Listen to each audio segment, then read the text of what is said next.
Bienvenue sur Good Visa, le podcast pour prendre soin de soi et découvrir le monde.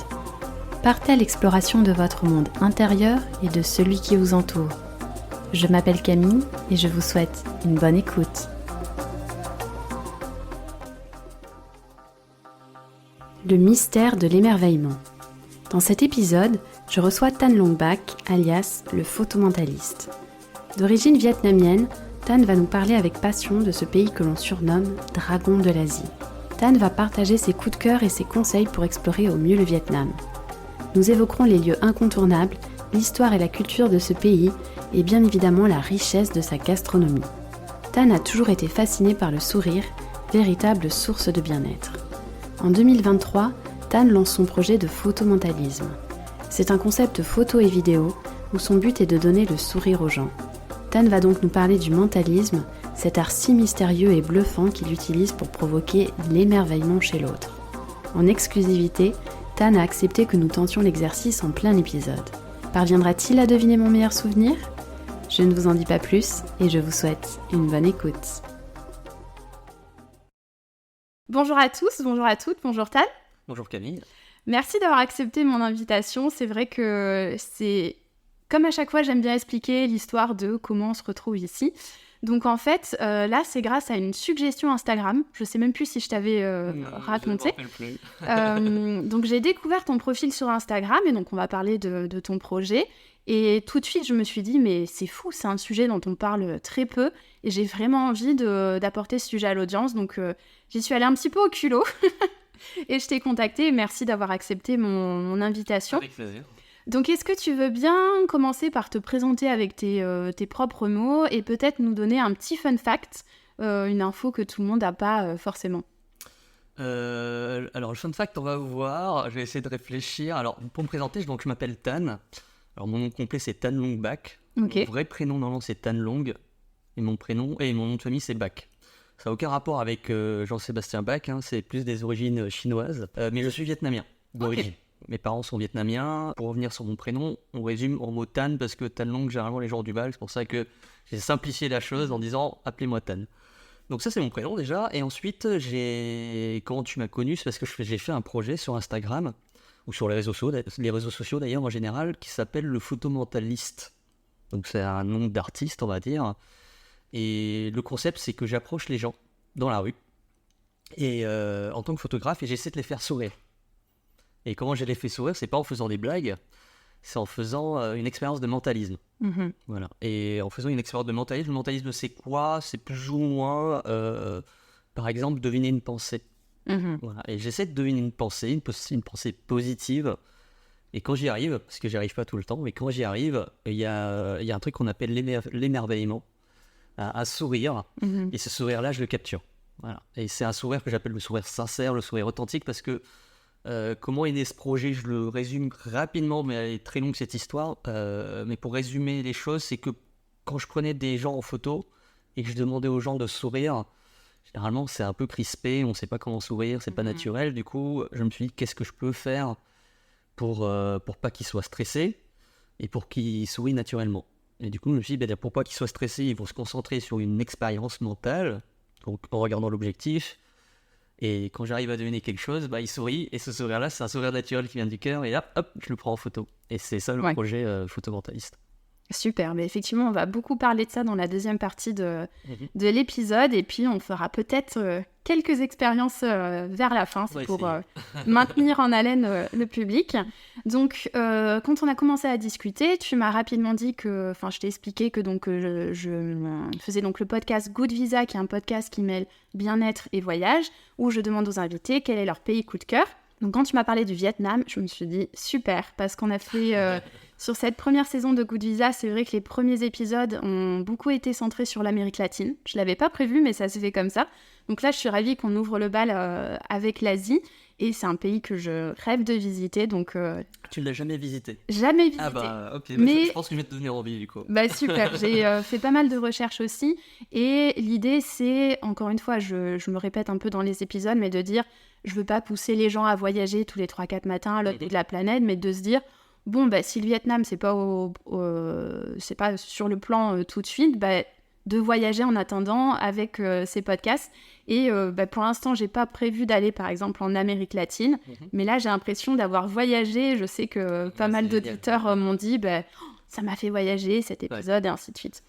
Donc, le Vietnam, si on se lance dans le vif du sujet, donc le Vietnam partage ses frontières avec la Chine au nord, le Laos au nord-ouest et le Cambodge au sud-ouest. Donc, la capitale, bon, je ne t'apprends rien, mais pour les auditeurs, et la capitale, c'est Hanoï au nord. Et non pas Ho Chi Minh. Je sais que j'avais tendance un petit peu à... Moi-même. Et d'ailleurs, on dit, les Vietnamiens ne disent pas Ho Chi Minh, mais Saigon.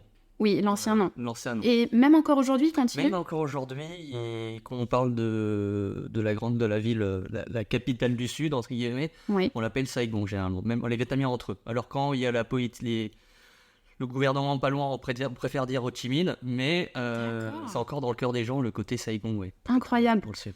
Et ça, justement, ça me fait... je vais en profiter pour faire la petite partie historique, parce que c'est vrai que le Vietnam a une histoire très riche et très dense. Bien évidemment, il faudra un podcast entier pour aller dans les détails, mais donc c'est une histoire qui est façonnée par la colonisation française au XIXe siècle. Il y a donc eu la guerre d'Indochine de 1946 à 1954, où ça opposait donc les forces françaises qui cherchaient à maintenir le contrôle colonial face aux forces vietnamiennes. Ensuite, on a eu, malheureusement très connu, la guerre du Vietnam. Donc là, j'ai vu, il y avait qu'il y avait des différences entre les dates. Donc c'est plus 1955 à 1975. Mais après, vu que les États-Unis sont intervenus de 1965 à 1973, c'est la petite... Je pourrais pas te dire les dates exactes, mais non, là alors, en préavis par rapport à tout ce que je vais dire, je suis pas quelqu'un qui est très calé sur l'histoire en général.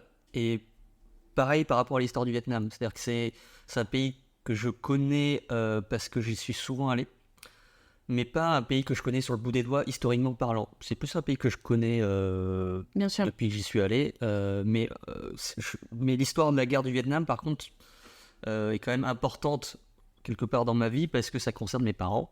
Bien sûr. Qui sont allés en France de par cette guerre du Vietnam dans les années, je crois que c'était début années 70, donc c'était un peu en plein milieu. Et oui, ils sont débarqués, chacun de leur côté, à Bordeaux d'ailleurs, si je dis pas de bêtises. Enfin, c'était peut-être pas à Bordeaux, c'était dans une autre ville. Et puis à un moment, il y avait un centre à Bordeaux. Et c'est pour ça qu'il y a beaucoup de Vietnamiens qui sont à Bordeaux. D'accord. Voilà. Tu vois, écoute, tu nous apprends quand même des faits historiques. Et après, bien évidemment, après cette guerre du Vietnam, il y a eu beaucoup de luttes pour l'indépendance. Et le pays s'est réuni en 1975 sous un gouvernement communiste. Et donc ça, tu le sais peut-être, mais j'aime beaucoup les petits fun facts dans mes épisodes. En vietnamien, Vietnam, ça s'écrit donc en 2 mots, Viet et Nam. Et ça, j'ai découvert que donc, le mot Viet est un nom propre qui désigne le groupe ethnique des Viet, qui vivaient autrefois dans la région s'étendant du sud jusqu'à la partie nord du Vietnam. La partie sud, du Yangtze-Kiang, donc un fleuve en Chine, et la partie nord du Vietnam. Et le mot Nam, qui signifie sud.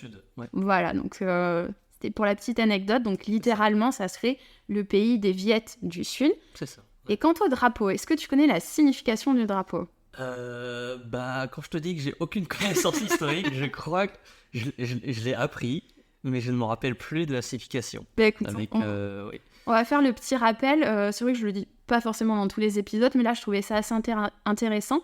Donc il y a le rouge qui est la fidélité du Vietnam au communisme, et l'étoile en fait c'est l'évocation du peuple vietnamien, où chaque branche de l'étoile, ça va être les paysans, les ouvriers, les commerçants, les intellectuels et les militaires. D'accord, mais du coup, je vais me rendre compte, mais il y a 6 branches à cette étoile, du coup paysans, ouvriers, commerçants, intellectuels, militaires. 5. Ah non, 5, autant. 5. Ouais, donc c'est une étoile, d'accord. Okay. Ouais. Tu m'auras appris quelque chose. Super. Je pense que tu vas beaucoup m'apprendre dans ce podcast. Super. Donc ensuite, il y a pour terminer ce petit overview du Vietnam avant de rentrer dans certains détails, par rapport à la langue vietnamienne, donc est-ce que toi tu parles vietnamien ? Je parle vietnamien. Couramment ? Couramment, oui. Parce qu'en fait, pour résumer les choses, à la maison, avec mes parents, on ne parle que vietnamien. Waouh. Après, il y a plusieurs types de vietnamiens. D'accord. Je ne sais pas si tu as vu ça, mais bon, il y a plusieurs... il y a beaucoup d'ethnies déjà au Vietnam, et il y a beaucoup d'accents aussi.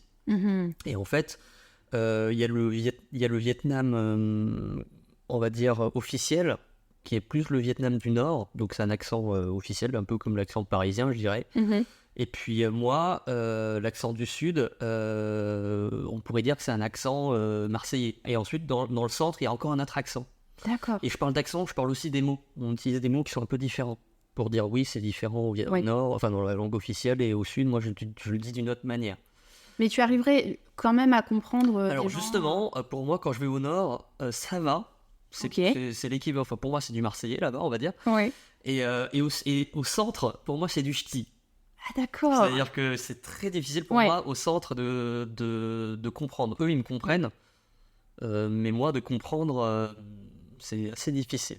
D'accord. Mais il y a beaucoup... Alors après, j'ai séparé en 3 branches, mais il y a encore d'autres accents, d'autres ethnies, on va dire. Et du coup, oui, par rapport à la langue, oui, je parle vietnamien, le vietnamien du Sud, mais pas forcément les autres. Ok, en tout cas n'hésite pas à me reprendre parce que je citerai peut-être quelques mots.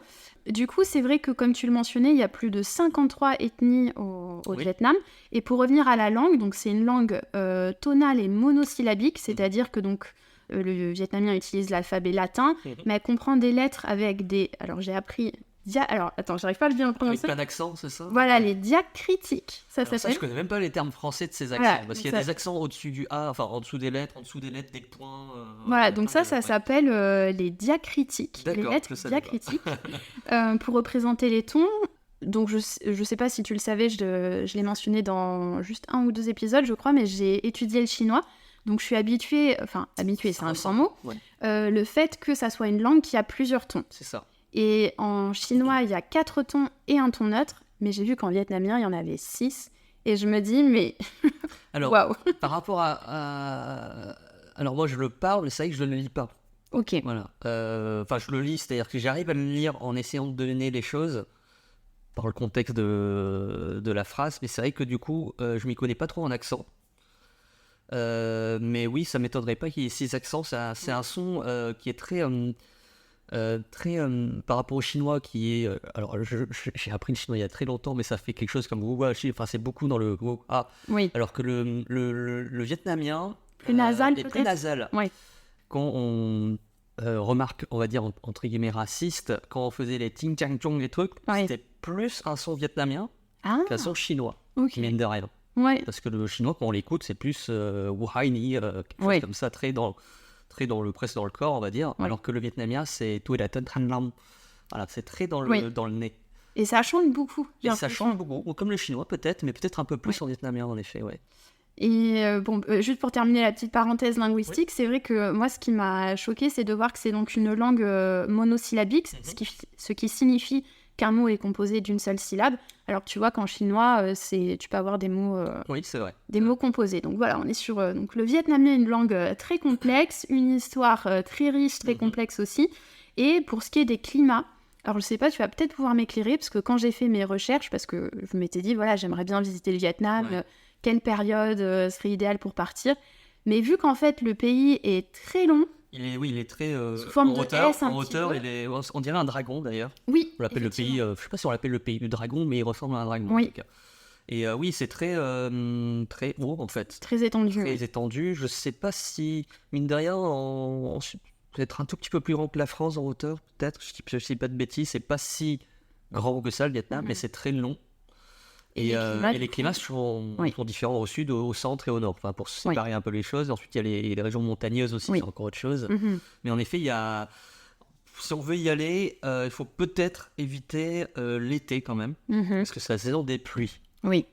Et la pluie, c'est pas... Enfin, sauf si on aime la pluie, c'est pas forcément idéal pour voyager. Même s'ils sont habitués, là-bas, ils ont toujours ils se baladent toujours sous la pluie avec une sorte d'imperméable en plastique. Mais les meilleurs, faut juste éviter l'été. surtout. Ok. L'été, la saison des pluies. Et après, en hiver, ça peut être sympa. En hiver, il fait un peu froid, comme en France. Moi, j'aime bien y aller en octobre. D'accord. C'est un peu la fin de l'été. Enfin, c'est après la saison des pluies. Il fait pas trop froid. Et que ce soit au sud, au centre ou au nord, on a à peu près un bon temps. D'accord. Voilà, il pleut pas trop. Il fait pas trop chaud. Ouais. Donc, ouais, en octobre, après, non, il n'y a pas de mois parfait. Hein. Moi, par habitude, j'y suis allé en octobre.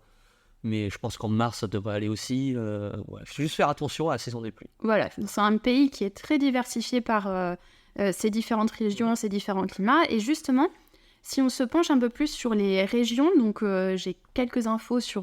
j'aimerais bien qu'on parte un peu sur le nord, le centre et le sud. Donc après, n'hésite pas à m'interrompre et je vais te demander si tu as des petites anecdotes, tu nous expliqueras où est-ce que tu as été.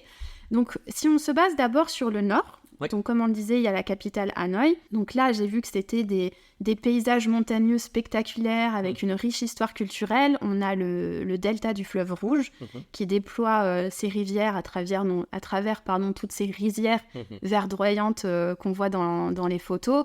Il y a aussi les montagnes de Sapa. Avec les rizières... Avec les fameuses rizières. Voilà, en terrasse. Et la partie nord-est, qui est très connue pour donc la baie d'Along, qui est inscrite au patrimoine mondial de l'UNESCO, qui, forcément, ça enchante les visiteurs, j'imagine, avec ces eaux émeraudes, avec les formations rocheuses, calcaires, spectaculaires. Est-ce que toi, tu as pu y aller ? J'y suis allé très récemment, là, il y a 6 mois, j'ai envie de dire. Okay. Alors, je l'avais déjà fait.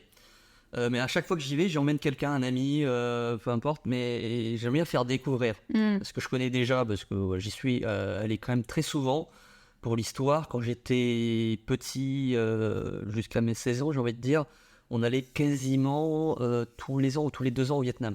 Ah oui. Voilà, parce que j'ai de la famille au Vietnam. Et pendant les grandes vacances scolaires, au lieu de rester en France, on allait au Vietnam. Du coup, je connais bien le Vietnam, en tout cas du Sud, parce que ma famille et tout. Okay. Alors oui, mes parents sont du Sud, je l'ai peut-être pas précisé, ils sont de la ville de Ho Chi Minh, de Saigon. Et du coup, je connais très bien ces environs-là. Après, on aimait bien aller dans le centre, parce que c'est joli, il y a des plages, il y a de belles villes, Da Nang, qui s'appelle Da Nang. Et au nord, on y allait un peu moins. Mais par contre, quand j'ai eu...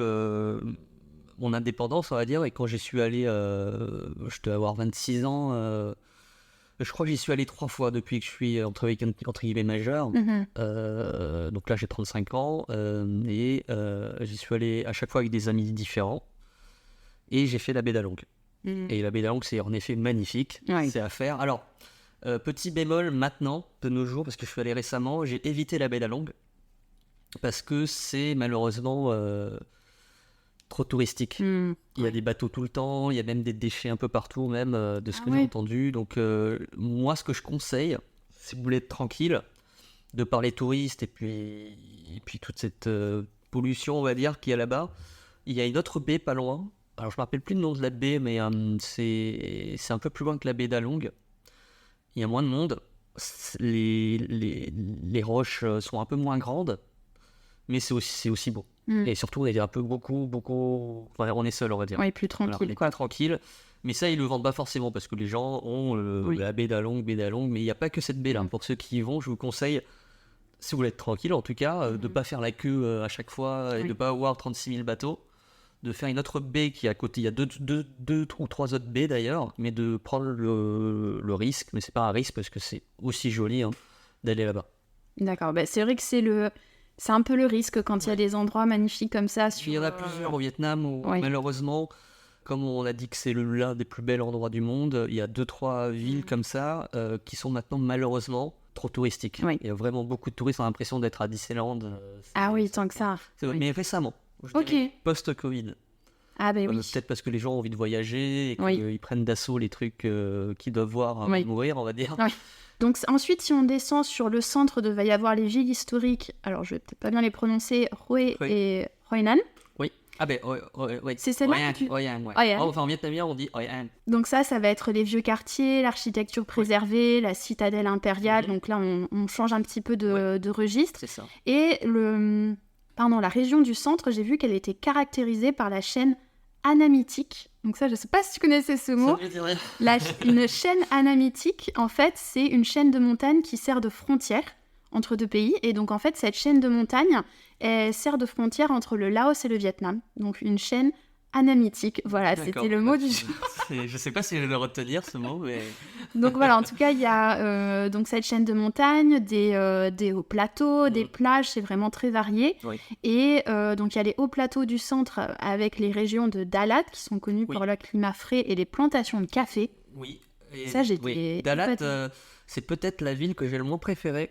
Ok. Alors qui est magnifique, c'est très nature et tout, mais c'est les gens, d'ailleurs les Vietnamiens aiment bien aller là-bas parce que ça fait penser à la France. Ah oui. Donc c'est des arbres en fait quand j'étais là-bas, j'ai l'impression on est en France en fait, enfin, à part quelques, Oui. il y a des rivières, qui sont typiques de là-bas, mais mine de rien c'est une ambiance très européenne, j'ai envie de dire. D'accord. Et d'ailleurs, les Intéressant. Vietnamiens aiment bien aller là-bas parce que voilà c'est une sorte de dépaysement pour eux. Oui. Mais pour des Français, peut-être des Européens, en tout cas pour moi, c'est pas forcément mon conseil numéro 1. D'accord. Ouais. Donc ensuite, si on descend sur le sud, pour terminer, donc ça englobe, donc comme on le disait, Ho Chi Minh et anciennement appelé Saigon. Ça va être caractérisé par la plaine côtière du sud et des régions agricoles importantes. J'ai lu que c'était une ambiance urbaine, animée, qu'on avait donc le delta du Mékong qui serpente en fait à travers l'Asie du Sud-Est et qui nourrit les terres du Vietnam avec tout ce réseau de rivières. C'est vrai que j'avais jamais réalisé qu'il y a autant de rivières. Il y en a beaucoup dans le delta du Mékong. Ouais. Ouais. C'est là où on voit les fameux bateaux, les bateaux pêche, ou quand on marche de bateau en bateau par exemple. Oui, ok. C'est notamment dans cet endroit-là. Dans cette région-là, ok. Ouais. Et après, si on va vraiment au sud, Oui. là, on va avoir les îles spectaculaires avec des joyaux comme Phu Quoc. Phu Quoc on dit en vietnamien, mais Phu Quoc, si on doit Voilà. le prononcer à la française. Et j'y suis allé d'ailleurs. Ok. Il y a 6 mois. J'ai fait du nord au sud en finissant les derniers jours sur cette île. Mhm. C'est l'équivalent de la Corse au Vietnam, on va dire. D'accord. C'est une île c'est au sud-ouest, si je ne dis pas de bêtises, et c'est une magnifique île du coup. Si on veut Ok. avoir un côté un peu paradisiaque, Oui. une île côtière, enfin Une carte postale, ouais. une île carte postale, voilà. Oui. Bah, c'est vrai que c'est une très très belle île. Ouais. Très Super. agréable. Et tu vois, j'ai fait un épisode sur la plongée, où on parlait aussi de la Réunion. Et Con Dao, apparemment, a des super spots de plongée. Et pour la petite anecdote, il y a des années, j'avais postulé pour un hôtel 5 étoiles pour travailler là-bas à Con Dao. Je n'avais pas été retenue. En tant mais que plongeuse. Non, pour juste travailler dans d'accord, un hôtel à Con Dao. Non, pour la plongée, je vais faire avec... Je sais pas si tu avais je sais plus comment on appelle ça, un permis ou... Oui, c'est ça. Mais après l'épisode avec Yann et Antoine sur la plongée, je me dis que j'ai envie d'essayer. Moi j'ai envie d'essayer aussi. Après, je suis asthmatique, donc Oui. je crois que c'est un des contre-recommandations, peut-être. me semble. Donc, je me Après, il renseignerai. reste le snorkeling. Oui, aussi. c'est vrai que c'est Ouais. plus simple. Donc en tout cas, voilà, on a fait ce petit aperçu des différentes régions. Donc en fait, pour les auditeurs, auditrices qui écoutent, il y en a un petit peu pour tous les goûts. Si on veut aller se balader, voir les fameuses rizières qu'on retrouve un petit peu partout, aller sur le côté paradisiaque, le côté très dynamique des villes. Et d'ailleurs, mon père, quand il était plus jeune, il a voyagé au Vietnam pour son travail. D'accord. Et il m'a dit qu'il avait été bluffé par la circulation des 2 roues. Oui. Est-ce qu'on peut parler de ça? Parce que ça a l'air exceptionnel. C'est le pays des scooters, en fait. C'est le pays des motos, des scooters là-bas. Alors, un peu moins maintenant, d'ailleurs. Ok. Ça a changé là très récemment, mais c'est le pays où tout le monde roule en 2 roues. Mhm. Alors, quand on est dans une ville comme Ho Chi Minh, c'est blindé. Les gens, il y a plus de gens qui sont sur 2 roues que des gens qui marchent. Mm. Voilà. Et c'est là aussi, il y a les fameuses vidéos des touristes qui essaient de traverser la rue. Parce que là-bas, alors c'est un peu plus réglementé maintenant, mais même de manière générale, même maintenant, si on veut traverser, il suffit d'avoir la foi. C'est vrai. Et de faire comme Moïse, et d'avancer, et puis c'est des bancs de poissons en fait. D'accord. Tout le monde s'écarte. Oui. Faut pas courir, faut juste marcher et se faire voir, un pas après l'autre, et on traverse la rue comme ça. Ok. C'est une expérience à faire. Oui. Faut pas avoir peur, c'est dans la culture maintenant, mais Ok. tout le monde là-bas est en 2 roues. Il y a même des adolescents qui conduisent déjà des 2 roues. Ma mère, me semble, quand elle avait 12 ans, elle était déjà en 2 roues. Voilà, c'est vraiment la culture du 2 roues. Je dis que c'est un peu moins le cas maintenant parce que même si c'est un pays communiste, c'est un pays communiste très capitaliste aussi. Oui. Donc il y a beaucoup de voitures maintenant. D'accord, il y en a beaucoup plus. de voitures et du coup, voilà, je dirais, il y a quand même 10% de voitures. Ce qui est quand même peu par rapport à la France, mais ce qui est quand même énorme au Vietnam, parce qu'avant, il n'y avait vraiment que des scooters. Tout le monde se déplaçait en scooter, et c'est vrai que c'est fluide. Oui. C'est comme un vent de poisson, c'est-à-dire qu'il n'y a pas vraiment de réglementation qui laisse passer qui, c'est juste celui qui est devant passe devant l'autre, et on se fait entendre par des klaxons. Ok. Donc c'est toujours du klaxon, comme des chauves-souris en fait. Ouais. Alors, en mode chauve-souris, tout le monde se Bon de déplace. poisson et bon Ouais, de c'est ça. chauve-souris. En tant que, si on veut traverser la rue, mais en tant que motard, pareil quoi. On se fait entendre avec les klaxons. Donc si on veut quelque chose, si on veut voyager dans le calme, il faut quand même éviter les grandes villes. Oui. Parce que c'est assez bruyant. Oui, Faut dire c'est que assez hardcore. bruyant. Ok. Maintenant, j'aimerais bien qu'on parle un petit peu de gastronomie. Oui. Parce que j'adore aborder à chaque fois la gastronomie dans les épisodes pour faire voyager un peu différemment aussi l'audience. Donc, j'ai vu déjà qu'il y avait donc le café. Oui. Alors, On n'y pense pas. Le café CAPHE. Oui, voilà. Comment En fait, le café. Si je dis pas de bêtises, on l'appelle café parce que. Alors, il y a beaucoup de mots vietnamiens qui viennent du français. Ok. Et je pense, si je dis pas de bêtises, je ne sais pas pour le café, mais je donnerai d'autres exemples où je suis sûr, mais le café, je pense que ça vient du mot café français. Oui. Par exemple, le fameux banh mi, en fait, banh, ça veut dire gâteau, et le mi, en fait, c'est la mie de pain. Ah, c'est ok. le mie de pain français, et du coup, c'est le gâteau de la mie. Et c'est pour ça que le banh mi, c'est un sandwich avec une baguette, puis la colonie française, donc ça vient de là, en fait, c'est un pain qui vient de France, et du coup, c'est pour ça qu'on appelle ça le banh mi, le gâteau pain. Excellent. Voilà. Et puis il y a plein d'autres mots comme ça qui sont issus du français. Et effectivement, ce sandwich à l'intérieur, on va trouver. C'est pas nos jambons fromage, mais oui, en fait, de la c'est du viande. pâté. Je crois que c'est du pâté, du porc, des légumes, voilà, tout ça. Et pour revenir sur le café, Oui. on le sait pas forcément, mais le Vietnam est c'est là où il y a l'un des meilleurs cafés du monde. C'est un très grand producteur de café. On le sait pas forcément. Et non, ils adorent le café là-bas. Là-bas, ça carbure au café, presque plus qu'en France, je pense. Ok. Donc, ils aiment bien le café, pas forcément chaud. Oui. Il y a un café qu'on appelle le café Suda. Oui. Et le café Suda, c'est un café avec des glaçons et du lait concentré. Oui. Voilà. Et ça, c'est là-bas, tout le monde connaît, tout le monde prend ce type de café-là, mais c'est pas forcément un café chaud. Bah alors, c'est assez fou parce que j'ai vécu au Cambodge pendant quelques mois. Oui. Et je trouve j'ai beaucoup senti l'influence du Vietnam sur le Cambodge. Parce que mes collègues allaient tout le temps, enfin très régulièrement dans des restaurants vietnamiens, parce qu'ils adoraient la nourriture vietnamienne, et ils prenaient tout le temps ces fameux cafés à base de lait concentré. Oui, donc, le café Suda, ouais. C'est voilà, très très bon. Alors ça fait bizarre au début parce qu'on dit c'est café froid, Oui. mais c'est une fois qu'on y a goûté, on y prend vite goût. Un autre type de café que je connaissais pas avant il y a 6 mois, c'est le café aux œufs. J'allais te demander, est-ce que ça existe vraiment ? Ça existe vraiment et c'est super bon. Alors en fait, c'est une sorte de... C'est comme un... C'est le jaune d'œuf en fait ? Ouais, c'est un jaune d'œuf. C'est le jaune d'œuf bien battu et ça fait comme une mousse. Et ça me fait penser à un café au tiramisu, j'ai envie de dire. Ok. J'avais peur, comme tout le monde, d'avoir le goût de l'œuf. Voilà. Et en fait, non, ils mettent pas mal de sucre quand même. Mais en fait, c'est comme tous les desserts. On utilise des œufs aussi par crus aussi des fois. Je sais pas si le tiramisu... Enfin bref. Mais du coup, c'est super bon. C'est c'est un café dessert. Excellent. Et je suis tombé amoureux de ce... Je connaissais pas, parce que c'est typique du Nord. Ah oui, donc forcément. Et on n'en trouve pas dans le Sud, à part si on fouille vraiment. Et par contre, au Nord, dès que je suis arrivé à Hanoï, je me dis, tous les jours, c'était un café aux œufs. Ah bah je serais vraiment curieuse C'est super bon. Alors, en France, il y en a un à Paris.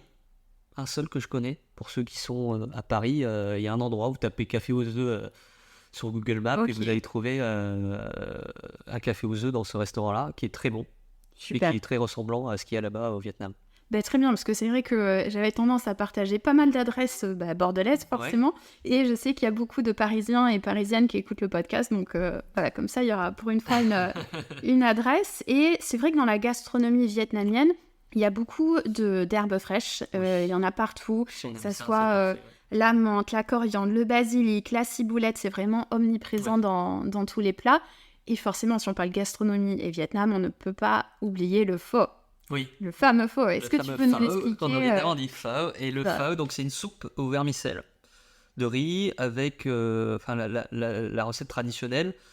C'est une soupe, je sais pas si c'est mijoté au porc ou au poulet. Je crois que c'est au poulet, si je dis pas de bêtises. Alors ça peut varier. Ça peut varier. Dans mes recherches. Mais généralement, c'est au bœuf. Le soupe pho, c'est généralement, traditionnellement, au bœuf. Donc, c'est du bœuf et du porc aussi, je crois, des fois. Donc, c'est une soupe. Avec les nouilles. C'est une sorte de ramen vietnamien, si je devrais résumer ça comme ça, avec des nouilles vermicelles de riz, qui est très très bon. Et que, pour l'anecdote, on mange souvent ça au matin, pour le petit déjeuner. Ah ouais.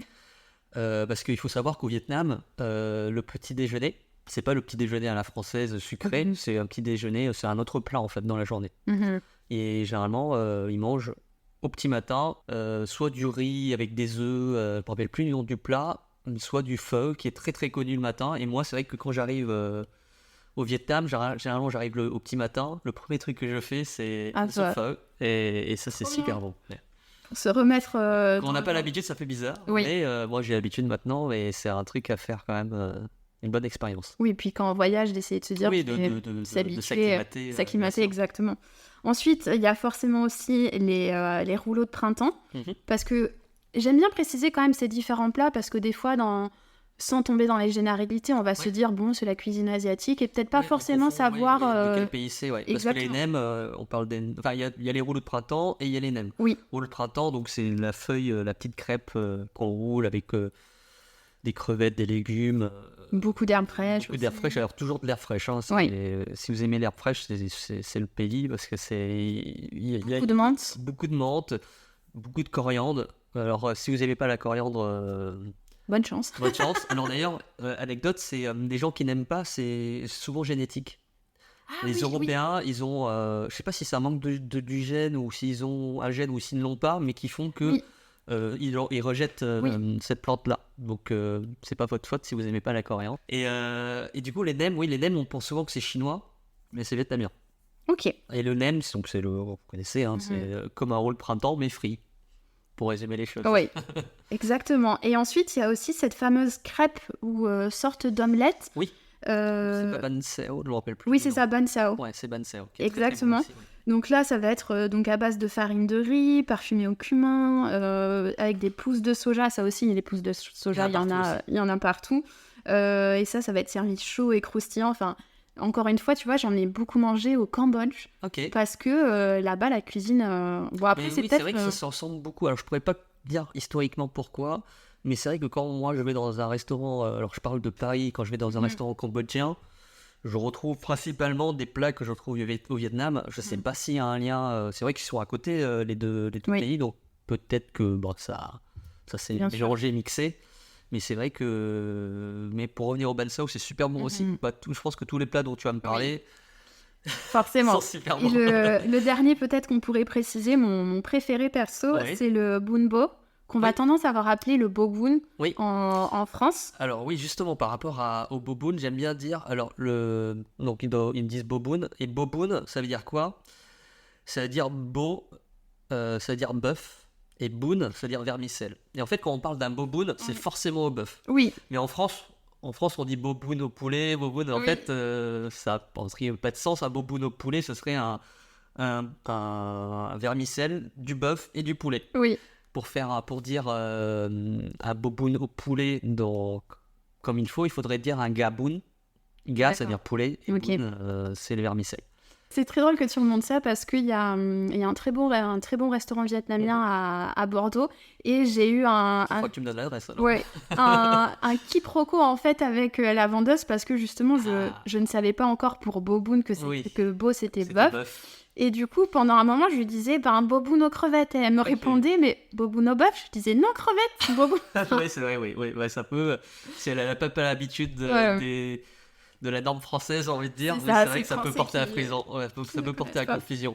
Et paradoxalement, les bobos au Vietnam, il y a 6 mois, j'en ai quasiment pas trouvé. D'accord. Je pourrais pas dire pourquoi. J'avais demandé à mes parents, et si tu payes, il faut bien chercher quand même, mais c'est pas, on n'en trouve pas aussi facilement que trouver des burgers en France. On a cherché, on n'a pas trouvé. D'accord. Bon, voilà pour l'anecdote. Je sais pas si on a mal cherché ou pas, mais c'est pas forcément le plat le plus connu là-bas. Pas le plus connu, le plus mangé. Mais c'est vrai que j'ai pas d'autres exemples qui me viennent tout de suite en tête, mais souvent on se fait une image d'un pays avec un plat typique parce que dans notre pays on est habitué à ce plat-là. Et au final, quand tu vas dans le pays en question, on te regarde un peu. C'est comme les gens qui disent ils sont où les grenouilles, on a envie de manger des grenouilles. Il n'y a pas des grenouilles partout, ou le pot-au-feu, ou peu importe. C'est vrai que. Mais pour le boboon, je peux pour vous dire qu'on n'en trouve pas aussi facilement qu'on pourrait le penser. Mais en tout cas, donc, c'est une sorte de salade avec vermicelle de riz, donc la viande, comme on l'a mentionné, plein de légumes, voilà, de l'amande, de la coriandre. C'est souvent servi aussi avec la fameuse sauce de poisson fermenté Nyok Mam. Généralement, c'est presque l'élément principal du plat. Alors mes parents d'ailleurs étaient restaurateurs, donc ils étaient à fond sur la gastronomie. Ils aimaient bien mélanger gastronomie française et vietnamienne, mais bon, ils avaient cet amour de la cuisine. Et ils me disaient que soit pour les nems ou pour tous les plats comme le boboon, ce qui fait le plat, c'est la sauce en fait. Et cette sauce Nyok Mam dont on parle, c'est une sauce de poisson fermentée avec d'autres trucs dedans, du sucre. Qui est excellent. Dit comme ça peut paraître bizarre, mais elle est. Mais il faut savoir la faire. C'est ça que je veux dire. Que chacun a sa petite sauce secrète. Et c'est vrai que ça fait la différence, cette sauce Nyok Mam. Et il y a aussi donc des bouts de nem dedans. Et je suis obligée de préciser, parce que j'ai un ami qui, je sais, écoute ce podcast, qui est d'origine du Vietnam. Et je n'ai jamais goûté meilleur boboon que ceux de sa maman. Donc c'est le petit clin d'œil. Je vais dire pareil pour ma mère. Il n'y a pas mieux que ceux de ma maman. J'imagine. En tout cas, tout ça donne très faim. Oui. Il est midi, pour ceux qui les écoutent. Il est 13h, je n'ai pas mangé ce matin.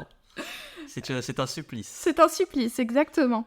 Dans le podcast, j'aime bien aussi parler de légendes.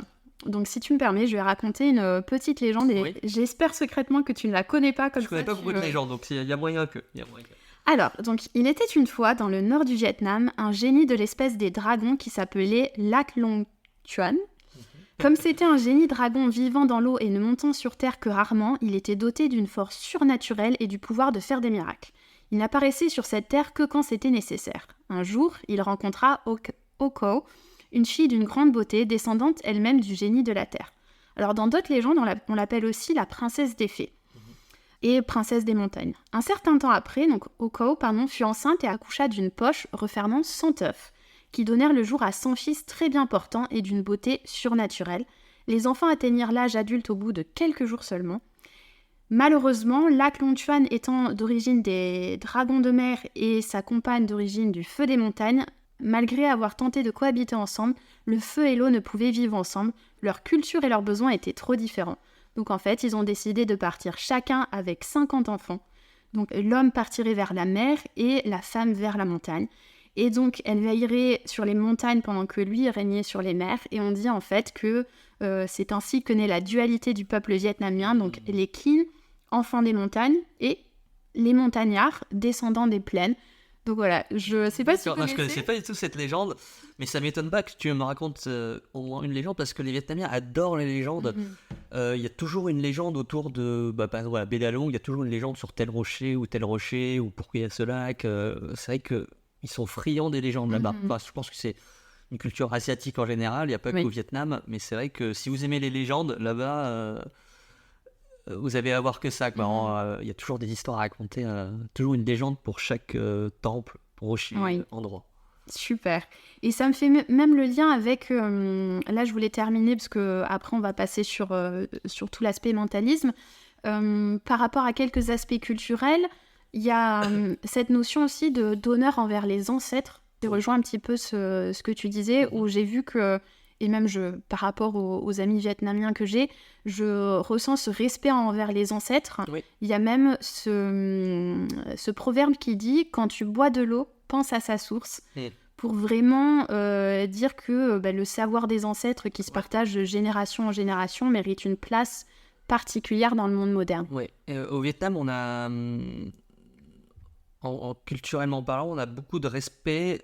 On parle d'ancêtres, mais même on parle d'aînés. Tous ceux qui sont plus vieux que nous, les parents, les grands-parents, il y a un grand respect qu'il y a pour notre aîné. Et les ancêtres, c'est le summum de tout ça. Et c'est vrai que on pense toujours aux ancêtres.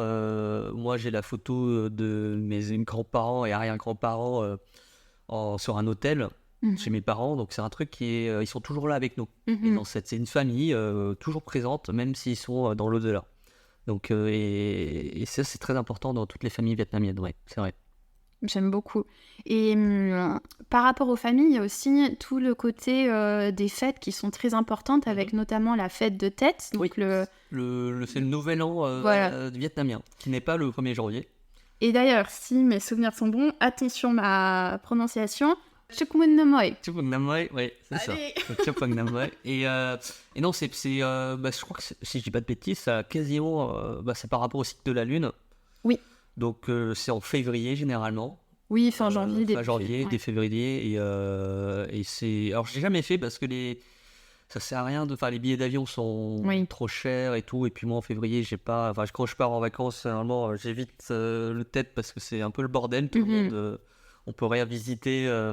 C'est pas la meilleure période. Sauf si vous y êtes déjà. Je pense que c'est une bonne expérience à vivre. Mais oui, ils adorent les fêtes. Enfin, c'est toujours en rapport avec quand on fait le Tết. Généralement, on se réunit en famille. C'est presque comme un Noël. Parce que en France, le Nouvel An, c'est plus amical, les amis et tout. Le Tết, c'est très familial. On se retrouve tous en famille, on mange tous. Avec des offrandes. Avec des offrandes, exactement, aux ancêtres. Et puis, il y a une sorte de vœu pour nos aînés. Voilà, une sorte de cérémonie où on souhaite quelque chose aux aînés, les aînés nous souhaitent quelque chose. Il y a plein d'échanges comme ça. Où on parle du respect tout à l'heure des aînés, mais c'est vraiment, c'est le centre, c'est la famille. Et la famille vivante ou pas vivante d'ailleurs, et ça, c'est le Tết. Ok. Et après, il y a aussi la fête du milieu de l'automne, Tết Trong Tu. Ça, je connais pas trop. C'est vrai que ça me dit quelque chose, mais c'est vrai que je connais pas trop. C'est bien que tu nous le dises parce que entre les recherches que je fais et ce qui se fait, je peux en apprendre dessus parce que ce qui se fait vraiment. Où là, c'est donc célébré avec des lanternes colorées, des défilés, des danses du lion, les gâteaux de lune. Et j'ai vu qu'il y avait aussi, alors peut-être pas par rapport à ce festival en particulier, mais le théâtre des marionnettes sur l'eau. Oui. J'ai eu des super belles photos où en fait, donc, c'est une forme d'art traditionnel unique au Vietnam avec ces marionnettes sur l'eau pour raconter des histoires. Comme tu disais aussi, les légendes. Les légendes, c'est des marionnettes, oui, je vois très bien l'image. Ils aiment bien jouer avec des marionnettes et l'eau en même temps. Et c'est surtout à Hanoï, on va beaucoup, il y a une sorte de théâtre où ils jouent un peu avec les éléments de l'eau. Donc c'est vrai que si vous aimez bien les légendes, encore une fois, et les belles scènes, parce que c'est magnifique, c'est avec des lanternes et tout, la nuit, c'est magnifique. Enfin, le théâtre vietnamien est magnifique. Ça, c'est à faire, ça, c'est à faire. Super. Bon, alors avec tout ce qu'on a dit, je sais pas si les auditeurs auditrices sont comme moi, mais c'était déjà un pays sur ma liste. Et là, c'est vrai que j'ai... C'est un pays, ce que j'adore, pourquoi si je dois voyager en Asie, alors j'ai déjà fait le Japon, j'ai déjà fait la Thaïlande et tout, mais le Vietnam, c'est vraiment un coup de cœur. Alors je dis pas ça parce que je suis vietnamien, mais parce qu'il y a une sorte de liberté là-bas. Déjà, c'est un pays où la vie ne coûte pas trop cher. C'est-à-dire que quand je vais là-bas, j'improvise. Par exemple, j'y vais pour 20 jours, ou un mois, ou on peut faire plus, et je sais pas où je vais aller le lendemain. Ok. C'est-à-dire que je me réveille, je sais bon, où est-ce que je vais aller à tel endroit, donc on va réserver sur Internet, parce que c'est un pays qui est développé, hein, mine de rien, et du coup c'est très facile de réserver un hôtel via une application. Oui. Et du coup, ça peut permettre d'improviser du jour au lendemain. Demain, on va où. Et moi, j'ai fait ça à chaque fois. Il y a 6 mois, je faisais ça. Donc, ok, on commence à Hanoï. Qu'est-ce qu'on fait demain? Voilà, ok, on va à la baie d'Along. Ok, vas-y, 2-3 jours. Hop, ok, on est arrivé. Qu'est-ce qu'on fait demain? Et ça, on peut se permettre de faire ça. En termes de nourriture, c'est vraiment pas cher. On peut s'en sortir pour presque 1 ou 2 euros pour un plat. On mange bien. Ou se faire plaisir.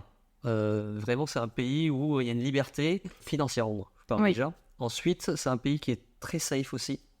Ok, ouais, c'est bien de le mentionner. Il y a beaucoup, je vois beaucoup de backpackeuses. Je parle de femmes parce que c'est un pays safe. Il n'y a pas de violence. Alors, il y a Généralement, quand il y a des vols, c'est plus des vols,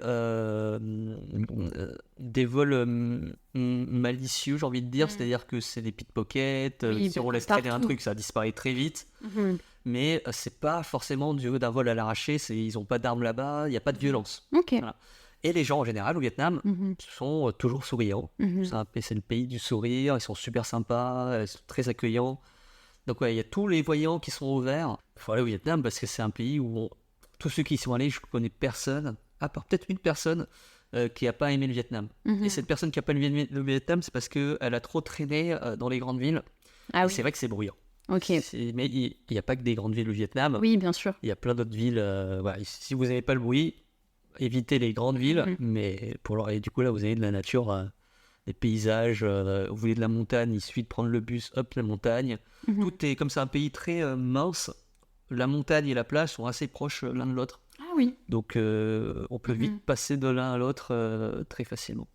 Top. Voilà. Bon, je conseille. C'est parti pour le Vietnam et merci d'avoir partagé tout ça avec nous. Un plaisir. Maintenant, on va revenir sur quand je te demandais quelle est ta source de bien-être au quotidien et ce qui occupe beaucoup ton quotidien, c'est donc le mentalisme. Oui.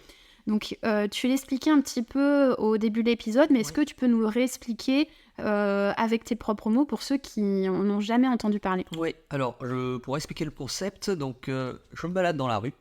D'ailleurs, c'est ce que je vais faire tout à l'heure s'il ne pleut pas, parce que je fais ça sur mon temps libre. Donc, je me balade dans la rue et je vais à la rencontre des gens, des inconnus, des gens que je ne connais pas, et puis je me présente, bonjour, je suis photographe, et j'ai un projet, c'est de faire sourire les gens. Voilà. Et pour les faire sourire, je fais une expérience de mentalisme. Donc j'essaie de deviner une pensée positive, parce que c'est un projet vraiment feel good. Et quand j'arrive à deviner cette pensée, ils rigolent, ils sourient, et c'est ce sourire que je capture en photo. Et le sourire, en fait, ça m'a toujours... j'ai toujours été obsédé par le sourire, et je pense que c'est lié, entre autres, à mes origines vietnamiennes. Parce qu'au Vietnam, tout le monde sourit. C'est le pays où, culturellement, on sourit. Peut-être trop, des fois. C'est-à-dire que même quand un Vietnamien vous dit non, il vous le dit non avec un sourire. En disant oui de la tête. C'est-à-dire qu'ils ne savent pas. Au Vietnam, on ne sait pas trop dire non. D'accord. Voilà, donc, des fois, le sourire peut parfois être un peu un sourire de façade, mais pas forcément parce que c'est vraiment très, très, très culturel. Mais du coup, j'ai attrapé ce virus. Dans toute mon œuvre, les courts-métrages que j'ai faits, le sourire a toujours été là. Voilà. Et comment je suis arrivé sur ce projet ? C'est parce que tout petit, j'étais passionné par la magie. Et du coup, j'ai appris à faire des tours de magie. Et quand je fais des tours de magie aux gens, à la primaire, au collège, ce que j'aimais... Ah oui, t'as commencé super tôt. Oui, j'ai commencé à l'âge de 8 ans, quelque chose comme ça. Donc, je commençais par de la magie. Mais du coup, ce qui m'intéressait le plus petit à petit, en fait, c'était pas forcément avoir des pouvoirs, parce que quand j'étais petit, Harry Potter n'existait pas encore, mais voilà, c'était l'idée d'avoir des pouvoirs, faire disparaître des pièces.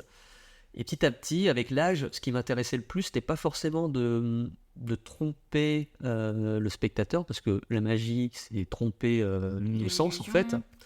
C'était pas forcément les tromper, mais c'était de voir leurs réactions. Alors, les réactions, c'est l'émerveillement. Et donc, j'étais passionné par ça. Je me disais, c'est génial, ça me procure des émotions à moi aussi, par empathie. Et du coup, je me suis petit à petit concentré vers le mentalisme. Le mentalisme qui est la même chose que la magie.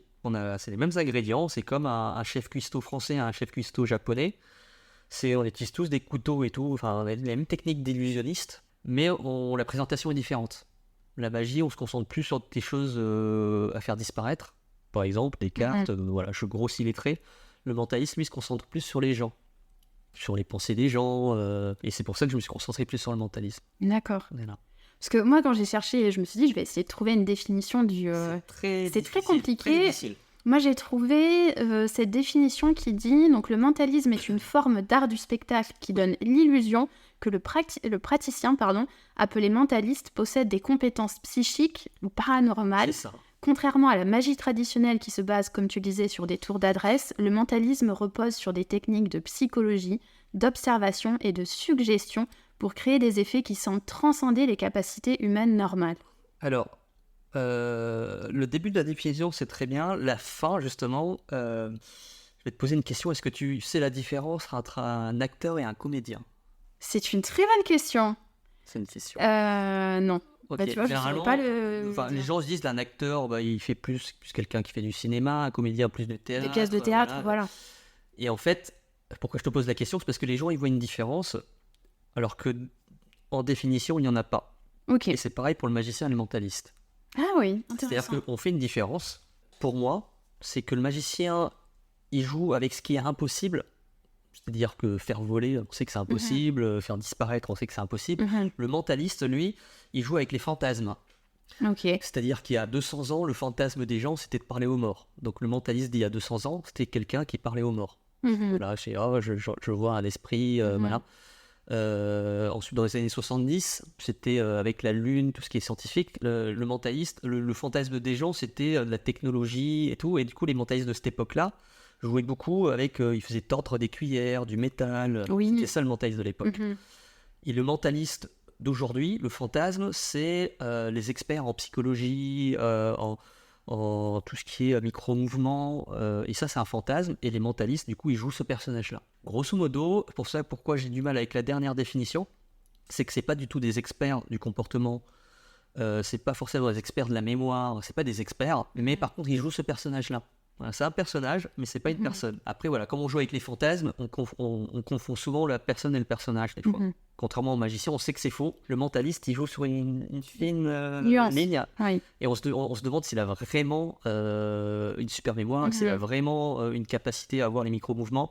Dans les faits, ça reste une illusion. Voilà. Et c'est intéressant que tu parles un petit peu de la partie historique du mentalisme, parce que je réalisais pas que c'est en fait enfin, je sais pas si on peut appeler ça une pratique, mais qui remonte, un art, voilà, un art qui remonte même jusqu'au Moyen-Âge, où il y avait les performances des voyants, les diseurs de bonne aventure, qui prétendaient avoir des pouvoirs surnaturels, et puis après, ça s'est bien... Enfin, corrige-moi si je me trompe, mais ça s'est développé ensuite au 19e siècle, avec un des plus connus, j'ai vu que c'était Jean-Eugène Robert Houdin, apparemment. On va dire, c'est celui qui a démocratisé le mentalisme moderne. Ok. Voilà.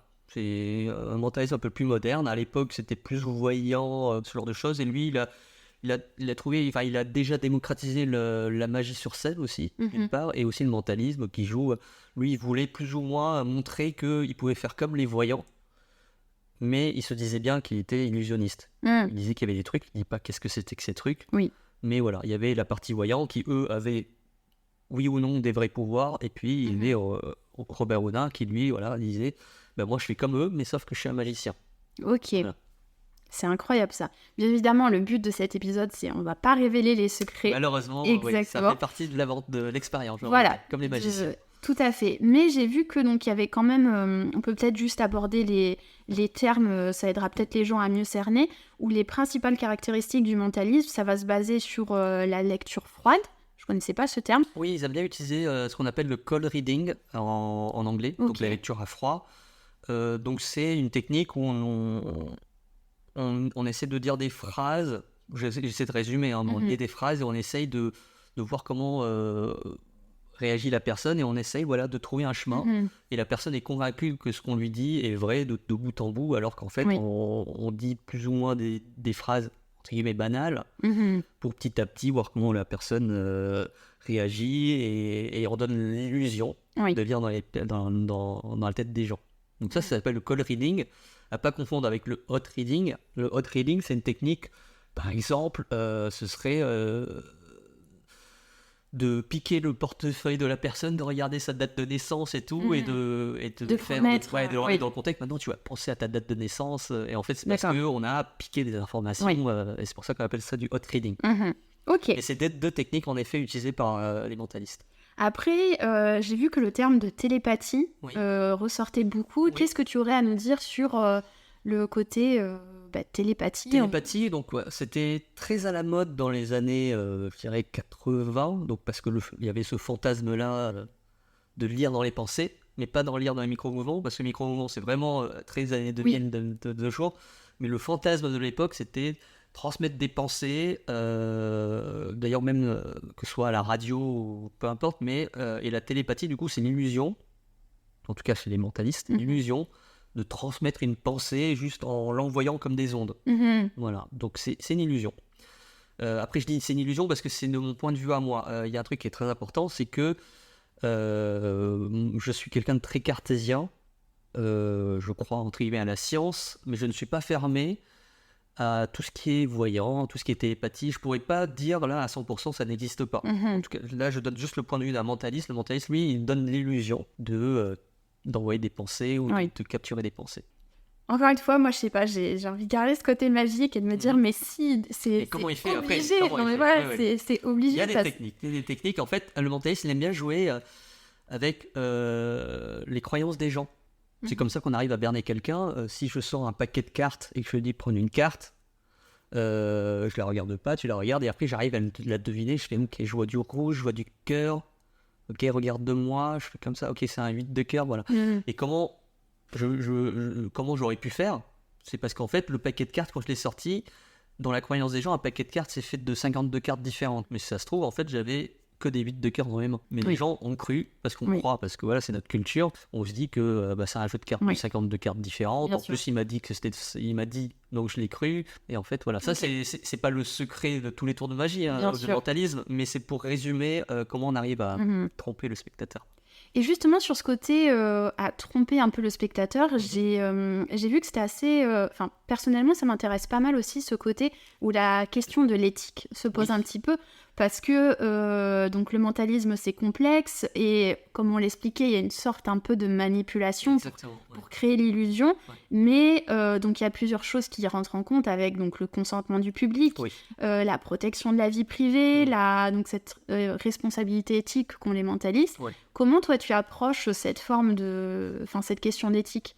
C'est une question qui est presque sans fin, même entre mentaliste et magicien. Parce que autant le magicien, il n'a pas de problème d'éthique, parce que le magicien, les gens savent que c'est faux. Entre guillemets, c'est faux, c'est une illusion. Et du coup, il n'y a pas de problème d'éthique, alors que le mentaliste, lui, il a une responsabilité, parce que ce qu'il présente, que ce soit un expert des micro-mouvements, de la PNL, ou un expert des torsions de trucs, de métaux, les gens, souvent... Et moi d'ailleurs on me pose souvent la question, souvent confondent le personnage avec la personne. Ils se disent vraiment que ces pouvoirs-là existent vraiment, parce que le mentaliste joue avec les fantasmes. Donc c'est très difficile, donc il y a plusieurs types de mentalistes. Il y en a qui disent tout de suite ça reste que de l'illusion. Il y en a qui préfèrent ne pas le dire parce qu'ils aiment bien faire rêver encore plus les gens et puis garder la magie. Mais éthiquement, ça pose éthiquement, est-ce que c'est un problème ou pas? Ça, c'est une question, en fait. On n'a pas la réponse entre nous. Chacun a son avis un peu différent. Donc, il y a cette question éthique qui est toujours une sorte d'épée de Damoclès au-dessus des mentalistes. On n'a pas encore la solution à cette question, en fait. Mais il y a quand même ce problème éthique quelque part. Et moi, du coup, je joue souvent... j'essaie de combattre un peu cette éthique en essayant, en ce moment, je parlais des mentalistes qui jouent beaucoup sur les micro-mouvements, mais c'est des personnages, et moi j'essaie de m'éloigner de ça. Parce que je veux montrer aux gens, pour les gens qui nous écoutent, un mentaliste, c'est pas un expert du comportement, c'est pas un expert de la PNL ou des micro-mouvements, c'est pas un expert psychologique, c'est un personnage quand il fait ça. Et moi, du coup, j'essaye de pas, par exemple, faire réciter l'alphabet, de demander de regarder, j'essaie de faire un mentaliste qui est peut-être un ancien mentalisme, peut-être celui des années 80 et tout, mais juste pour montrer aux gens que c'est une illusion. Et que le plus important, c'est qu'on arrive à vous émerveiller. C'est ça, en fait, le point commun entre le magicien, le mentaliste, les illusionnistes en général, c'est de divertir les gens, en fait. Voilà, c'est ce qu'il faut garder en tête, au final, c'est ça. Et c'est ça qui me plaisait beaucoup, parce que comme je te le disais, donc Good Visa, c'est le podcast bien-être et voyage. Et je trouve que dans ce côté bien-être, on ne parle pas assez souvent de ce côté émerveillement. Et donc, comme tu l'expliquais, donc sur ton compte, donc c'est surtout sur Instagram ou c'est surtout sur Instagram. Alors, je suis aussi sur TikTok, mais je préfère Instagram. Je trouve le réseau social plus sain que TikTok, si c'est pour parler de l'autre réseau social. Mais oui, Instagram, j'aime beaucoup la communauté. D'ailleurs, pour ceux qui me suivent et qui nous écoutent, merci de tous vos commentaires et tout, ça fait toujours chaud au cœur. Et non, voilà, c'est une très bonne communauté qu'il y a autour de ce projet, et ça fait plaisir, ouais. Et donc, tu partages des images de tes expériences, on va dire, quand tu vas donc, dans la rue, tu demandes aux gens, est-ce que je peux vous prendre en photo? Exactement. Et c'est vraiment... Encore une fois, je vais mettre la référence de ton compte et j'invite les gens à aller voir ton compte. C'est tellement bluffant de voir que tu arrives à... Donc, des fois, tu joues avec penser à une personne, penser... Souvent quelque chose de positif, en tout cas. Voilà. Un meilleur souvenir, un rêve, un film préféré. Ça peut être un cadeau de Noël ou un cadeau tout court. Et je ne l'ai pas précisé pour ceux qui ne connaissent pas le concept. Le concept, c'est que j'ai une caméra en point de vue subjectif. C'est-à-dire que je voulais vraiment, entre guillemets, moi m'effacer, même si quelque part, je suis forcément dedans, mais plus mettre l'attention sur la personne à qui je fais l'expérience. Parce que le plus important pour moi, en tant qu'artiste, parce que c'est un art, les gens, en fait, l'émerveillement des gens. Et mon métier, parce que mon métier, c'est pas mentaliste, mais je travaille dans l'audiovisuel, dans le cinéma, on va dire, pour résumer les choses. Ce qui m'intéresse dans le cinéma, c'est pas forcément de faire les films, même si j'adore faire les films, mais c'est de voir le résultat sur des gens qui peuvent potentiellement être émerveillés. Voilà, c'est pendant que le film sort au cinéma ou devant la télé, moi j'aime bien regarder les réactions des gens en fait dans un coin de la salle. C'est un peu ça qui me procure des sentiments en fait, une certaine fierté aussi quand ça marche. Voilà. Bien sûr, et c'est vrai que c'est assez impressionnant parce que tu prends une photo en fait au début quand tu approches juste les gens. Bien évidemment, on parlait d'éthique, tu leur demandes s'ils sont OK pour faire cette expérience. On voit qu'ils ont peut-être pas forcément souriant, ils sont dans leur bulle. Ils savent pas si ça va marcher, voilà. Ils ne connaissent pas. Exactement, ils sont un peu dans leur bulle et puis après, tu fais l'expérience de leur faire de deviner quelque chose. Deviner quelque chose, oui. Et là, effectivement, ce sourire dont tu parles à chaque fois, mais... Et ce qui est chouette, c'est que tu interviews mais tout un tas de personnes différentes. Ça va être une personne qui pourrait être notre grand-père, ce qui pourrait être... Alors généralement, c'est vrai que la plupart du temps, mine de rien, et on m'en fait une critique et ils ont raison de me critiquer sur ça, c'est vrai que y a des personnes âgées, mais très très très très peu, et plutôt du 18-30 ans. Ok. La raison est très simple, c'est que comme c'est diffusé sur les réseaux, je leur dis c'est pour les réseaux sociaux, et généralement à partir de 40 ans, on est allergique aux réseaux sociaux. Oui. C'est la raison pour laquelle ils disent souvent non, et qu'on n'en voit pas beaucoup dans mes vidéos. Mais j'y travaille, j'essaie toujours, mais oui, j'essaie vraiment d'être dans la diversité, de prendre de tout le monde, parce que tout le monde peut sourire, tout le monde est beau. C'est vrai que j'aime bien me challenger, aller approcher des gens que je n'aurais jamais approchés dans la vraie vie. Et souvent, il y a des pépites. Dès qu'on a cassé la bulle, c'est magnifique. Sachant que je suis à Paris, on a cette image du Parisien qui fait la gueule. En effet, il fait la gueule, mais en façade. Une fois qu'on a gratté cette petite bulle et qu'on a réussi à rentrer dans leur bulle, c'est une personne comme tout le monde. Bien sûr.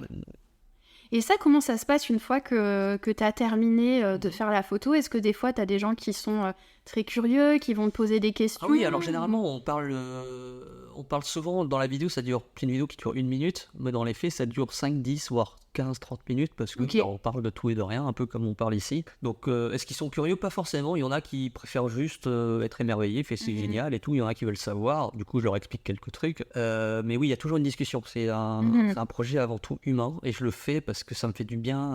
Je l'ai fait à la base parce que je voulais sortir, me faire du bien, aller rencontrer des gens, parce que mon métier, je suis toujours dans une salle de montage. Mon métier principal, c'est monteur. Et je voyais personne. Du coup, je dis, bon, mais il faut que je sorte, il faut que je fasse des trucs. Quitte à faire des trucs, autant faire un truc que j'aime bien, le mentalisme. Quitte à faire du mentalisme, autant faire une vidéo. Quitte à faire une vidéo, autant le mettre en point de vue subjectif. Et la photo arrive comme une cerise parce que ça permet d'immortaliser le moment et de montrer l'avant-après. Visuellement, on voit la magie d'un sourire, d'un émerveillement.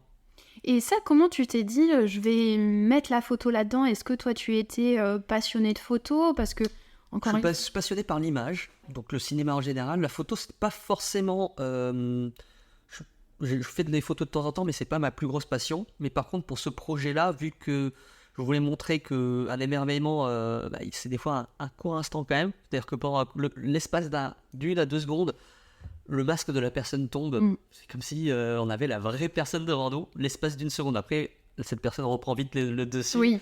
Et c'est pourquoi j'ai voulu mettre de la photo dedans, c'était pour montrer que capturer cet petit instant moment-là de magique, qu'on voit, parce que des fois en vidéo on la voit rigoler, on la voit sourire, mais c'est tellement rapide qu'on se rend pas forcément compte de la magie de cet émerveillement. Et c'est pour ça que j'ai inclus cette idée de photo, en fait. Toujours par rapport au sourire, parce que le sourire ça va toujours plus.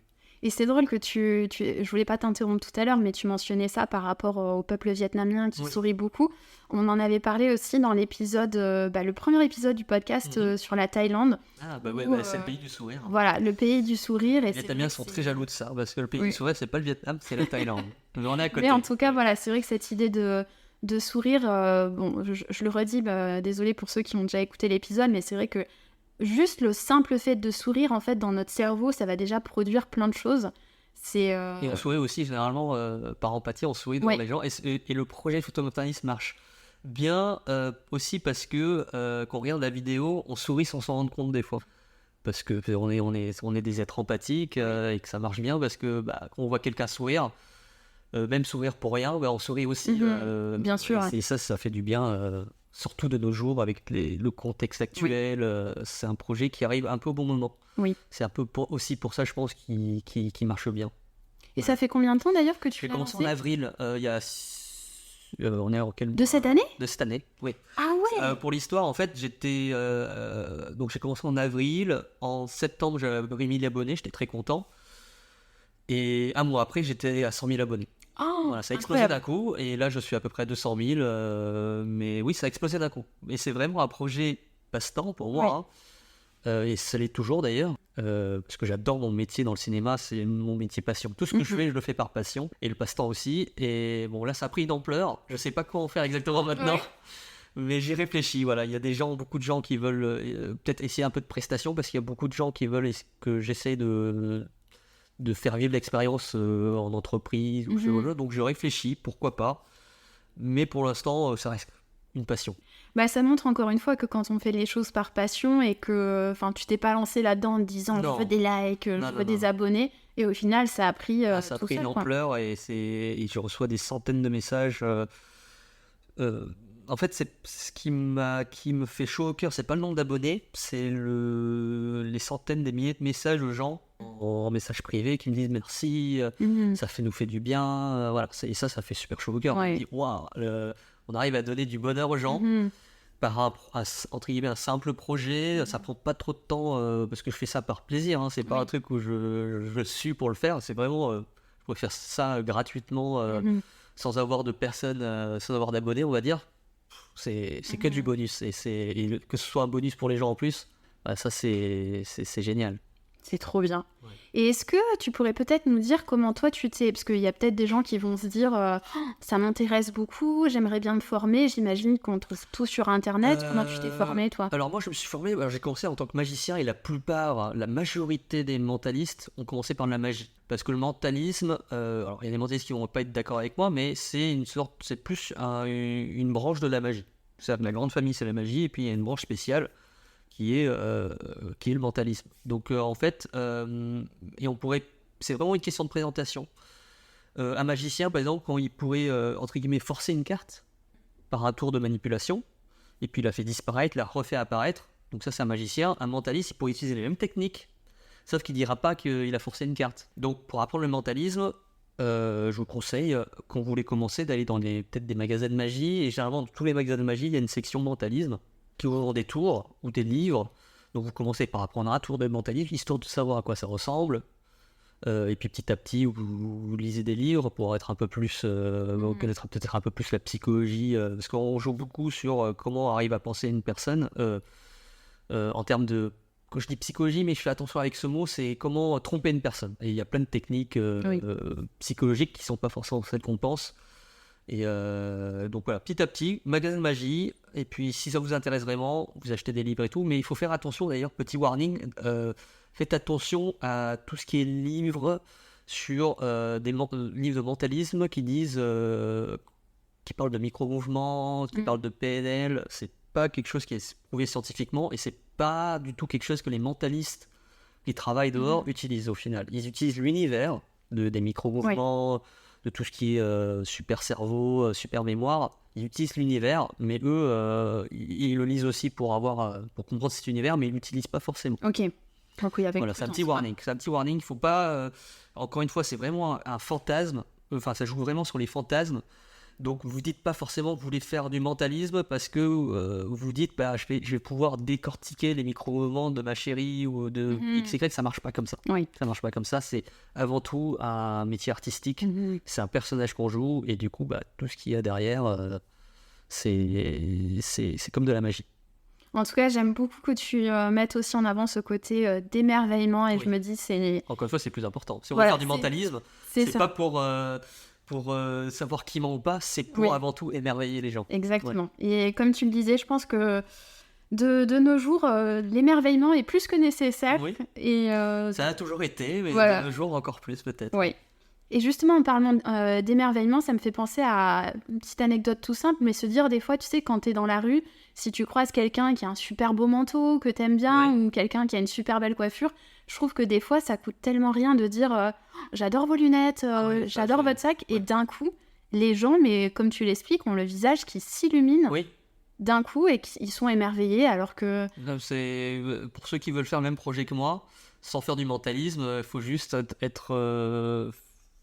parler aux gens, être sympa avec eux, avoir une vraie interaction, une vraie connexion en fait. Le mentalisme ça marche bien parce qu'on a une sorte de connexion, mais ça peut être quelqu'un qui fait des blagues, quelqu'un qui donne que qui complimente la personne. Ça j'adore, c'est le rapport humain, c'est génial. Donc maintenant qu'on arrive à la fin du podcast, et merci pour ceux qui ont écouté jusqu'au bout, est-ce qu'on pourrait tenter du coup une petite expérience ? Donc oui, on va essayer ça, sachant que je vais essayer de le rendre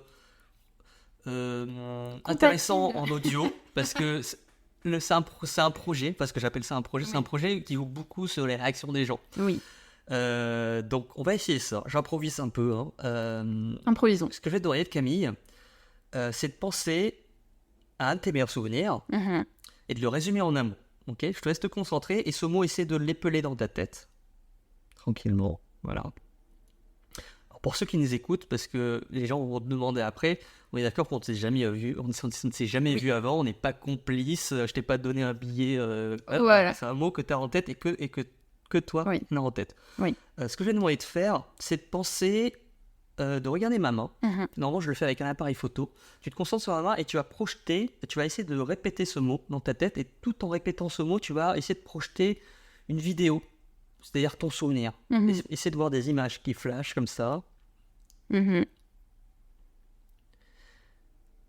Ok. Donc je vois plusieurs personnes dans ce souvenir. Il y a quelqu'un... Et je vois déjà... Il n'y a pas que des adultes, il y a quelqu'un de petit déjà, non? C'est incroyable. On est d'accord? Oui. Est-ce que c'est un enfant que je vois aussi? Et c'est un rapport avec cet enfant, j'ai l'impression, non? Est-ce que tu te concentres plus sur cet enfant? Cet enfant a juste... à peu près... C'est un bébé ou... Oui. C'est vrai que tu rigoles, ça m'arrange parce que je l'entends. Ok, donc répète encore le mot maintenant parce que je vais me concentrer sur le mot. Ok. Et la lettre M. M. Ouais. Il y a un R aussi. Oui. Et en fait, c'est parce que par rapport à cet enfant, je pense que tu es la marraine, c'est ça? Oh là là là là, incroyable. C'est un truc. Merci pour ton sourire, qu'on entendait très bien dans le podcast, je pense. Alors, pour expliquer aux auditeurs et auditrices, j'en ai les larmes aux yeux, tellement c'est... L'émerveillement est magnifique, tu es très expressive et... Incroyable. C'est un cadeau pour moi aussi. Incroyable. Merci beaucoup. Merci à toi, j'espère que ça peut se... Ça s'est entendu, l'émotion est passée à travers l'audio. Parce que donc, Tan est en face de moi, il me montrait juste sa main, je regardais juste sa main. J'ai un appareil photo, et pourquoi je l'ai inventé cet exercice, comme je l'ai dit tout à l'heure, c'est pour que cette personne se concentre sur autre chose et que sur sa bonne pensée positive. Et généralement, je prends en photo. Là, je ne l'ai pas pris en photo. Je suis presque déçu de ne pas avoir pris l'appareil. Mais ça aurait été magnifique parce que c'est un sourire sincère et c'est ça qui est le plus important. C'est incroyable. Alors, comme on le disait tout à l'heure, effectivement, il y a ce côté où tu as des techniques et ainsi de suite. Mais comme je te le disais, moi, j'ai envie de garder ce côté assez magique. Oui, il y a deux types de personnes. Il y en a qui préfèrent rester dans l'émerveillement et d'autres qui veulent savoir. Et généralement, ceux qui veulent savoir, je leur dis très simplement que le mystère fait partie de l'aventure. Laissez-vous porter. Voilà, laissez-vous porter par la magie, on a besoin un peu de ça des fois. Incroyable. Le plus important, c'est votre sourire. Est-ce que vous avez passé un bon moment? Oui, tant mieux, j'ai rempli ma mission. C'est vraiment merci fou. Beaucoup. Merci à toi, et c'est vrai que je me dis, je suis ravie dans ce podcast de faire des rencontres tellement improbables. Là aussi, ça s'est joué à tellement peu de choses, et en plus... Forcément, je suis ouverte à la spiritualité, à tout ça, mais j'avais quand même aussi un doute à me dire, on va voir s'il y arrive ou pas. Oui, bien sûr. J'étais très Après, curieuse. en précisant bien à ceux qui nous écoutent, je n'ai aucun pouvoir paranormal. Oui. En tout cas, je parle pour moi encore, parce que je suis encore une fois quelqu'un de très cartésien. C'est des trucs avec un S, un mélange de plein de trucs qui fait que j'arrive à donner l'illusion de faire ça. Le plus important pour moi, c'est l'émerveillement. Exactement. Et pour la petite précision aussi, je n'ai jamais partagé sur les réseaux sociaux ou à qui que ce soit que j'étais marraine. Parce que je t'ai pas demandé, est-ce que je t'ai pas demandé ta date de naissance, que j'aurais pu trouver le truc. C'est pour ça que j'aurais un souvenir qui est bien personnel à toi. Voilà. C'est fou. Et donc, bien évidemment, je salue ma filleule, qui est encore trop petite. Mais c'est trop chouette, parce que je me dis, plus tard, quand elle sera grande... j'ai pensé à moi. Meilleur souvenir. Oui, c'est ça. Une preuve. Incroyable. Mais écoute, on arrive à la fin de ce podcast. J'avais juste une dernière question pour toi que je pose à tous mes invités. Quel est ton coup de cœur du moment ? Alors, coup de cœur du moment, il y a quelques semaines... Alors, moi, j'adore le cinéma, donc j'ai parlé cinéma. Il y a un film qui m'a bouleversé, qui s'appelle 13 vies. Je sais pas si tu connais 13 vies. Alors, je vais dire une bêtise, parce que je sais pas si ça se passe en Thaïlande. Alors, c'est une histoire vraie qui s'est passée ce qui s'est passé en Asie. Je pourrais pas dire si c'est Thaïlande ou Laos, j'ai pas envie de dire de bêtises, mais je vais dire Asie. Qui s'est passé pendant la Coupe du Monde de football en France, où on a gagné la Coupe du Monde. Du coup, en fait, on n'a pas... les gens du monde entier n'ont pas vraiment suivi cette histoire, mais elle est très connue. Je sais pas si tu connais cette histoire. Non. Donc en fait, c'est 13 enfants qui sont baladés dans une grotte, et en fait, il pleuvait beaucoup, et du coup, ils sont restés bloqués dans cette grotte. Ok. Et du coup, il y a tout le pays qui s'est mobilisé pendant des jours pour essayer de sauver les enfants. D'accord. Voilà. Et c'est une histoire bouleversante, parce qu'on voit la solidarité des gens, du monde entier, en fait. Quand je dis du monde entier, c'est parce qu'il y a des experts un peu du monde entier qui sont venus les voir. Et pendant ce temps-là, nous, on était sur notre Coupe du Monde et tout. Donc, c'est pour ça qu'on ne connaît pas cette histoire. Moi, je ne connaissais pas cette histoire. J'ai dû le voir passer aux infos, qu'ils ont parlé rapidement. Mais voilà. Et du coup, ce film, je l'ai vu, il m'a bouleversé, parce que c'est un film rempli d'humanité. C'est un film réalisé par Ron Howard, celui qui a fait Da Vinci Code, entre autres. Ok. C'est avec des bons acteurs comme Viggo Mortensen, le fameux Aragorn de Seigneur des Anneaux. C'est que des très bons acteurs. Et je conseille ce film-là. Je te le conseille. Parce que c'est un film qui dure 3 heures, je crois, quand même. Ah oui. Mais c'est un film, à la fin, on a foi en l'humanité.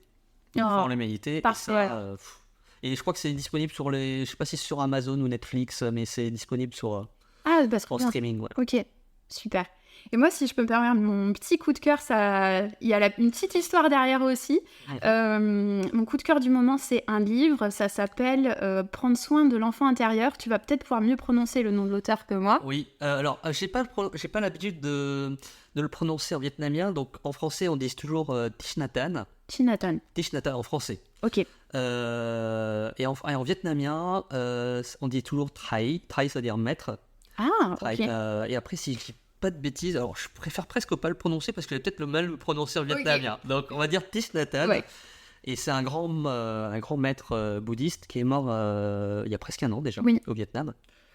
Et je te laisse terminer déjà, parce que... Et en fait, donc, moi, c'est mon coup de cœur du moment, parce que, donc, juste pour vous donner, sur la 4e de couverture, ils expliquent que cet auteur nous aide grâce à des exercices de respiration, de concentration et de méditation à apaiser la colère, la peur, la tristesse qui hantent encore nos vies d'adultes, et à les transformer en une force de réconciliation et de compassion.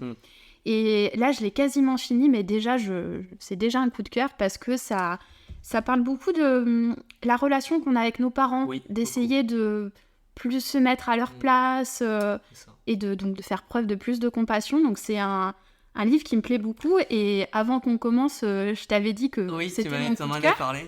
Et est-ce que tu peux nous expliquer ton lien avec ce livre ? Oui, coïncidence.